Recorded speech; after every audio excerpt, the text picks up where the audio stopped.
Alright, so in this video, if you're a business owner or if you're looking to start or grow your detailing business, then tune into this one because this is a story of just a bad experience I had with a recent customer. Bad experience, bad customer in itself, and I just give you a bunch of golden tips on when you should, shouldn't, how to handle it, what to look out for in this video in terms of, because there's going to be good customers, there's going to be bad customers. This time is about a bad customer, and there's plenty of golden nuggets you can take away from my experience to hopefully help you out in your business. So the rest of the video, this part that you're watching right now, I shot after the next clip that I show you. So definitely stay tuned because there's a lot of information. I don't show you like the actual detailing part of it. I don't show you the tools and product. That's none of that. It's just the experience I had on the business side of things on how you can use that into your business to be better. Let's get into it.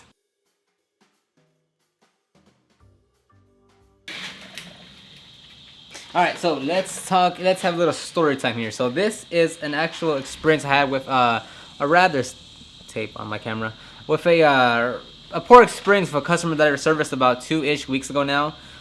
So this is just an actual real life example of a bad customer, bad experience, and plenty of key takeaways that you guys can take to look out for in your business. So if you're looking for some business lessons, if you're looking to start or grow your detailing business, this is going to be a great little story, feedback, advice for you guys. So it was Tuesday AM, Thursday AM, Tuesday in the morning. We had just finished up the first customer, which was the headlight restoration, and we had a potential customer call us at the time. We'll call him Bob for confidentiality's sake. We'll call this customer Bob, and Bob had called us just to get more information about our interior cleaning prices.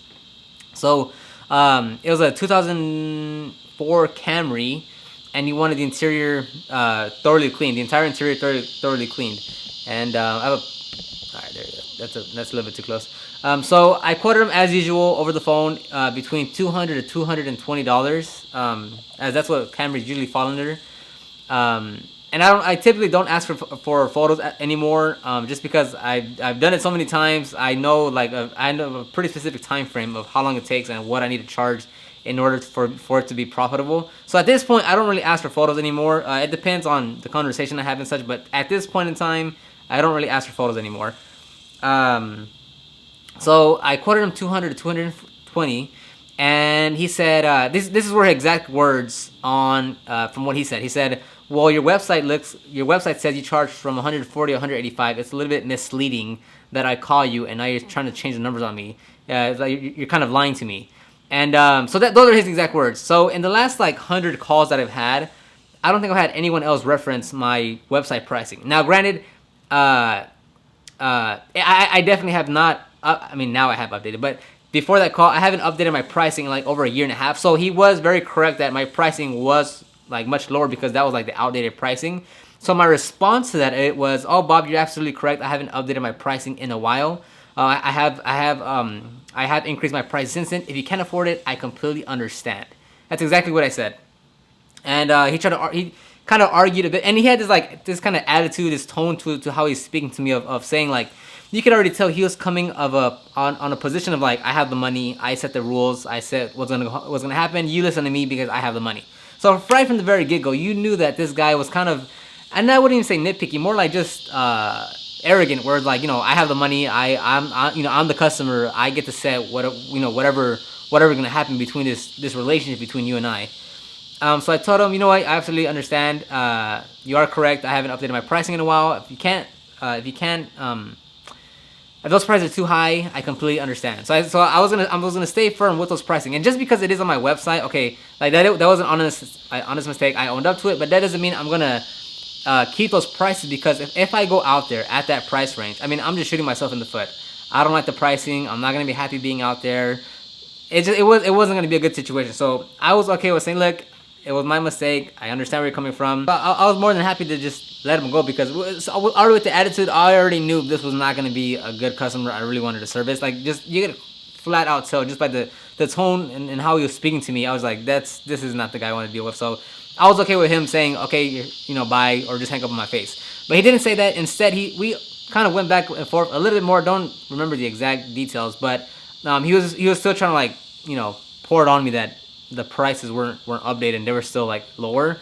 And I just kept on repeating the same thing, yeah, you're right, I'm not trying to mislead you, that's my fault, I completely understand. And then instead of him hanging up or saying no or saying or just saying bye and leaving it at that, He says, let me confirm with you in 10 minutes. So one, I didn't lower my price, and he said he'll confirm in 10 minutes. So I was like, okay, great. I didn't really care if he did. I really hoped he didn't. Like, I was just like, okay, he's probably not gonna hit me up. Like, he's just, he's gonna confirm, but the price is too high. That's fine. Whatever. He's not the person I want to deal with. And he did definitely. He did send me another text message. So this is the actual messages I'm gonna read. I'll put the screenshot up right now. And the first message was actually the question. I don't know why Samsung, like, my messages come out kind of funny. But the first text message between us was not the one that you see on yellow, which is mine. It's the gray one on his, which says, would you do it? Would you do 200? I need to know a definite price because I don't like to argue about it later. So that in itself right there, I'm like, dude, I'm really not trying to talk to you anymore. Like, you can already tell just through text message how that conversation is gonna go, or the type of person that he is, where like he needs to know an absolute price right now. And it's pretty commonplace for any type of technician or service company to like give you a quote and not a definitive price. And you can just tell like there's a very lack of understanding of how businesses quotes work. So I was already like, dude, I mean, I'm definitely not interested anymore. So I'm just, customer service, you still want to be respectful and nice, and maybe he's just having a bad day, whatever, what have you, right? You still want to give him benefit of the doubt. So I still went as usual, being very respectful, still responding, seeing just what's gonna happen. And he said, so my response was, please send me photos of the interior so I can see the condition. Thumbs up, right? So now it's like, okay, guy, just send me a photo of the condition, and we'll see, right? I'll give you a definitive price after that. But the second message is, I'm at work right now. Let me see if my dad can send me pictures. He isn't really tech savvy. Laugh out loud. I asked him to send the picture. Do you not have a price for a Toyota Camry? Like, what's your package rate? Your website said 140 to 180. And again, he references the website stuff, even though we already talked multiple times. We discussed it about like that's an outdated pricing. Like, bro, I've told you like 3 times already. But again, be respectful. Don't be arrogant. Don't just, maybe he's having a bad day. I'm giving him benefit of the doubt. Maybe he just, he stepped on a Lego or something. So he's having a rough time right now. So my response to that was, apologies, I have not updated my pricing. Price range is 200 to 220. Need to see condition for a definitive price. Again, I'm just repeating the same thing. I'm not trying to make up like a new answer. Like, bro, I already said it once on like what the price is. So I'm gonna keep on repeating it as many times as I keep on asking, because that's as simple as it gets. Like, I'm not gonna move from there. So his next message, which is really fun, it says, I mean, it's either 200 or 220. You already are going over the price your website says. So let's just do 200. What difference would $200 make? What difference would $20 make? I'm already meeting you above your website price. Again, he keeps on referencing his website price as if like I haven't told him so many times, like, it's not gonna budge. So at this point, I'm like, dude, all right, like, I don't want to just ignore you because I feel like you're gonna like have a grudge against me and go leave me a bad review or something. So my next message was, you're completely right. That was my mistake. I should have updated the pricing. With that being said, I don't think we're a good fit for each other. I do believe someone's name from someone detail has lower rates than I do, and he does great work from what others have said. And then I recommend the other detailer for him to contact. So I'm not just because his thing is just price, right? Maybe if the price was lower, he'd be a lot happier. So the guy that I recommended, I do believe his rates are a lot lower than mine, and I've seen the work he does. So it is good work. It's not like I'm just referring him to like Mr. Bubbles on the street or anything. So I did give him an alternative. Like, look, if you don't want to pay what I'm saying, then go with someone else. Here's the contact information. I believe they have lower rates. Check with them. And his next message is saying, I will do it for 220. Are you still available at 1 p.m.? So number one is always stick to your pricing. And I know that's hard to say, especially when you're just starting off in your business, because you want the customers, you want the money. So you want every opportunity that comes your way, you want to take it. And yes, like, if you're just starting off, honestly, yeah, like if someone doesn't want to pay a higher price, you're going to take it. I mean, so did I. Everyone has to go through that phase. Like, you want every customer, you want the experience, you want the photos, you want the review. So you will take, lower than what you're charging for, because you just lack the volume to like say no to people. So I understand that in the beginning, yes, you're going to say yes to most of them. But if you're in that phase where like, you don't have to say yes to every customer, where you can kind of slightly pick and choose, like, always stick to your prices and because a lot of times, customers are always going to want a better deal, right? It's okay that people haggle you, like, just don't give into it, right? And if every customer is haggling you, okay, you're doing something wrong. But it's definitely okay for someone just to ask, hey, do you have a cash discount? Do you have a senior discount, military discount? Do you have so it's okay for people to want deals. Like, if you could save 10, 20 bucks, they'll do it. That's fine. But it's like, okay, are they rude about it? Does it look like they're trying to come from a position of power? Like, I have the money, I set the demands. That's a completely different story. When it comes to, like, you know, someone wanting a deal. So you really have to feel out the person, see, like, you know, what are they trying to get at this? Is this, you know, so that's one, and that's always going to come with experience. The second part, which is never, ever, ever argue with someone on anything. I mean, if a customer is saying, you scratched my car, this sucks, you missed something, whatever the case may be, don't argue with someone, because it's never going to end well. You're never going to win an argument with someone that's committed to a thought process already. Like, if they're saying you scratched something, if they're saying my price is too high, I'm not going to say, no, my prices aren't high. Like, never go against their thought. So if someone, completely different example here, but if someone says, hey, look, you scratched my car, you're not just going to immediately say, no, I didn't do that, we wouldn't do that, right? That's very confrontational. That's very, like, you're wrong, I'm right kind of discussion. Instead, always agree with them and then offer a different solution. And by solution, I just mean a different alternative, and the sun went down. And by solution, I mean a different alternative path to the conversation. So if someone says, hey, you scratched my car, I'll be like, you would just ask, like, oh, where's the scratch at? Oh, you know what? I completely understand. If I hired someone to do the work and they scratched my vehicle, I'd be very upset as well. But let me tell you, we actually didn't do that. We actually were nowhere near your whatever area. We worked on just the interior. I don't know. I'm making that up on the spot. But you get what I'm saying. Never argue with someone. Always agree and then offer the alternative. So here, I'm never saying to this guy, no, you're wrong.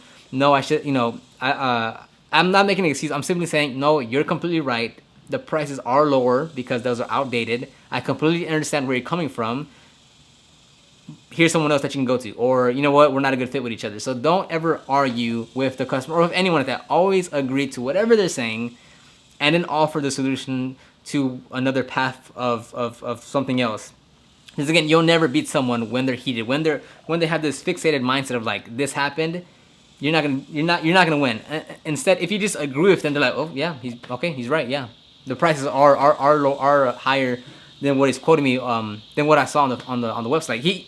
You can't go anywhere from there. Like, yes, I agree that you are right. So anytime someone's you know, saying something against anything, agree, then offer the solution. So anyhow, so we schedule him in, and we schedule it for 1 p.m. that evening. And I never received any photos, which is fine. Like, at least 80% of the time, I don't really require photos at this point, just because I do it so many times. Like, after a while, like, I saw that, okay, all these photos they differ in terms of condition, but it still takes me around the same amount of time. And if I charge this amount, I'm still hitting my hourly rate. So that's why I'm not too worried about getting photos anymore. That's not the problem. But when I got there, it was just his father there at the house. And the condition of the interior was very, very, very bad. Unfortunately, I didn't record anything because we were in a rush and it was really hot, and I didn't take my camera for that exact reason, because I knew it was gonna be very hot. So when we got there, the condition was actually pretty bad, and the condition itself, well, let's say like 10 being worse, it was like 8 out of 10. But that's manageable. That's an 8 out of 10 condition, very manageable. We should have charged at least $240. I charged $220. I'm not mad at myself for that, because you're never gonna charge. I mean, there are gonna be times where you charge a car, where you overcharge someone, where like it's like, you know, $280 and it should really been like $240. So you make a nice profit there. But there's other times where I charge, you know, $200 and it should have been $260, and then I'm just, you know, I eat that up and I just, you know, work through it. So it's always, you're always gonna see both spectrums of like, if that's a good rate, that's a bad rate. So I wasn't too worried about, okay, I charged $220, it should have been $240. That's not too big of a concern for me. The bigger concern is that I already knew going into that this customer was gonna be a bit different than usual in terms of like the hassles he was gonna give me. Because right off the bat, he was already talking, like the way we were talking on the phone was already like, dude, like please calm down, like, you know, already being trying to be authoritative, and like, you know, I set the demands here. So I already knew going in, this was gonna be a bad customer. And 9 out of 10 times, I would not take on this type of customer, simply due to the fact of like how they're acting, their attitude, their tone. Like, that's not the person I want to work with. But in this specific situation, I asked my cousin, which is my helper, I said, "Luke, would you take on this work, right?" And he said, well, you know what, I understand, like, you know, his attitude, but money is money. So that kind of, I just, you know, out of like curiosity and out of like just to see what happens, I was like, you know what, let's go service him. Let's see what happens. Maybe like he's really cool and nice, and he just had a, you know, he felt kind of, you know, like it was being lied to or something. But I just want to see what's gonna happen. 9 out of 10 times, I will not take on a customer like this. But I asked my little cousin. He was like, yeah, let's go do it. I was like, okay, let's see what happens. So they get there. Condition is 8 out of 10. in terms of like bad condition, and the dad isn't out there the entire time. Number one, smoking. I mean, no one really likes that, and I've debated. I mean, I haven't had someone smoke literally outside the entire time in like ever. That was like a first where like, someone's literally outside the entire time smoking. So that was number one. That was a problem. Two, he kept on like asking us questions throughout the detail, and the sun's coming back out again.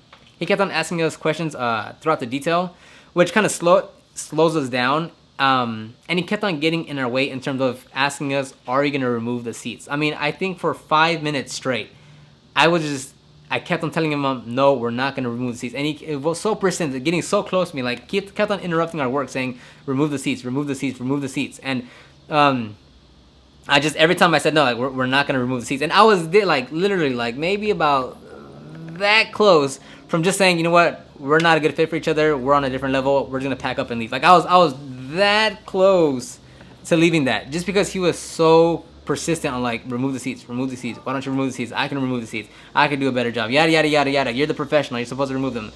But every time I said no, we're not gonna remove the seats. We're not gonna remove the seats. And I know a bunch of you watching would be like, why don't you? If you're a detailer, that's the best way to do it. Look, the guy was already haggling on 220. If I told him $300 to remove the seats, is he gonna do it? Absolutely not. Is it worth really removing the seats, even though the stains aren't gonna come out 110%?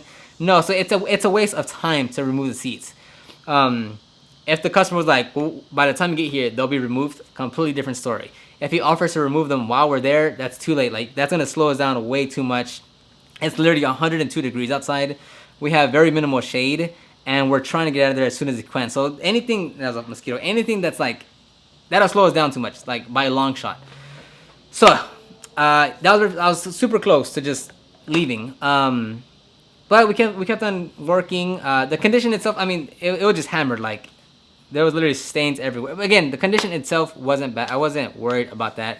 It was the father being out there smoking. It was him persistently coming to us about removing the seats.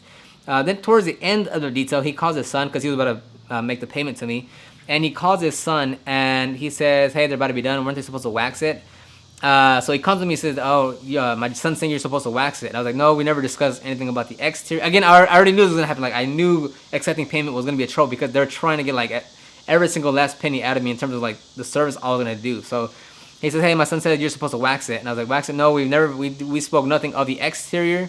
And then he said, no, he said something about you're supposed to wax the interior. And I was just a little confused, like, waxing the interior, what does he mean by that? Just because I needed clarification, like, you know, his knowledge of detailing is very small. I mean, you know, what do I know what he knows? So I'm not going to, like, shut him down for that. Like, I just need clarification, like, what do you mean by waxing the interior? So I just asked the father, like, so what does he mean by waxing the interior? Like, you don't wax any of the interior. I could dress the interior. And he's like, no, you need to wax it. So I was like, okay, I'll do this. So I just agreed because, again, I already know, like, okay, both his father and the son don't really know what they're talking about because he just gets something, no, you have to wax it. So I literally just got my interior dressing and dressed the interior instead it was complete. And again, like, I need a clarification, like, what exactly is waxing? Like, I don't, you know, what does that mean to a dealer? Like, wax the interior. What does that mean? So I just took it upon me and just, okay, let me just dress the interior because, you know, it'll shine out the plastic a bit. And the plastic was like beige. So I went ahead and did that, and then the customer paid the $220, and then I was out of there. So we got there at 1 p.m. and we were out by like 3:15. So like, no, I'm sorry, it was like, no, we were out by like 3 o'clock. We got there at 1. We were out by like 3:15, if I believe, yeah, 3:15. So, I mean, it was still like 2 hours and 15 minutes. It wasn't long because I had a helper, of course. But overall, I mean, it was just a pretty poor experience on how the guy was talking to me from the very first phone call, from like the very few first word that he said. It was a bad tone, bad attitude. Then through text messages, bad attitude, bad, you know, you could just tell, just he wanted to control everything. Then when we got there, the father, how he was talking to us was a bad experience. So again, 9 out of 10 times, I would not take on a customer like this. You know, you always want to give the customer the potential customer the benefit of the doubt. Again, maybe they're going through something rough. Maybe they've been paying for, you know, hundreds and thousands of dollars worth of repairs, and this is like the last thing they have to take care of. Doesn't give anyone a right to, like, you know, treat you any less than a human or like very respectable. But regardless, when you get into a business, this is what you sign up for. You're gonna have a lot of great customers. You might have a few bad customers. You should definitely be having more great customers than bad customers, but there is a little pool of bad customers, you know, swarming around waiting to come get you. Oh, and the last bit of this is that we notified them that we were there. They said, hey, we're outside, we'll go ahead and get started. He wasn't there. Again, it was just his father. And the last message he sent to us says, and this, and again, this is just, you know, from the very get-go, like, this is not going to be a pleasant experience. He says, all right, please do your best. I will post a good Google and Yelp review online. So I mean, you can just tell like he was coming from a place of you do a good job, I leave a good review. Like it's always like that. You do this and I give you a reward. It was never just out of like a, you know, hey, I seen your review. Like it wasn't just of a good standing of like, I just know you guys do great work. It was always like, okay, I'm gonna give you this, but I get this out of it. And if you don't do this, you don't get this. And you know, again, that's not entirely bad. It's just the way he approached it, the way he spoke, his attitude, his tone towards me and towards like what we were doing, and then his father. So a lot of takeaways. Again, don't ever argue with anyone. You're never gonna win. First, agree, and then offer your solution. Two is that if you're at the point where like you can say no to a few customers that are being kind of mean or rude to you or arrogant, whatever, then definitely like don't, because you're not okay. Yes, you get the money, of course, but is it worth the headache, the hassle, the nitpickiness, like the not good relationship or experience that you have there? If you're just starting off, you're gonna say, you know what, I'll also do it because I just want the customers, I want the money. Yes, once you get like you have a steady flow of customers coming in, and you can kind of like, you know, because you want a pleasant experience. Like, yes, it's just work. Yes, like you shouldn't put emotion into it. But at the same time, do you want to deal with someone that's like, that you know is just trying to run you and just trying to like, you know, set the demands over you? Of course not. So if possible, right? And I say if possible because again, if you're just starting off, you'll take the work. I took the work when I was first starting off. So that's absolutely fine. But if you're at that point where like you can kind of say yes or no, definitely say no to this type of customer. Third is that you also still want to give everyone a benefit of the doubt. Again, maybe he stepped on the Lego when he contacted me. Maybe something happened where, you know, when you see him in person, it might be a little bit different. Doesn't happen often, but you know, maybe that may be the case. Always be, you know, as arrogant and as much as I didn't want to talk to that person, you still want to offer a good customer service just because. And I know this sucks. This is, you know, a part of being in business, but they could leave you a bad review, and then what? You know, like what do you have to show for it? You always, you know. So on your part, you always have to do your part to be, you know, disciplined and respectful and you know, have a great customer service. Because if, you know, what if he has that type of grudge where, you know, oh, he didn't reply, oh, he didn't want to service me, then bad review on Yelp and Google and Facebook, you know. So as bad as it is, like you still gotta be that business that shows great support or customer service against everything else that's happening.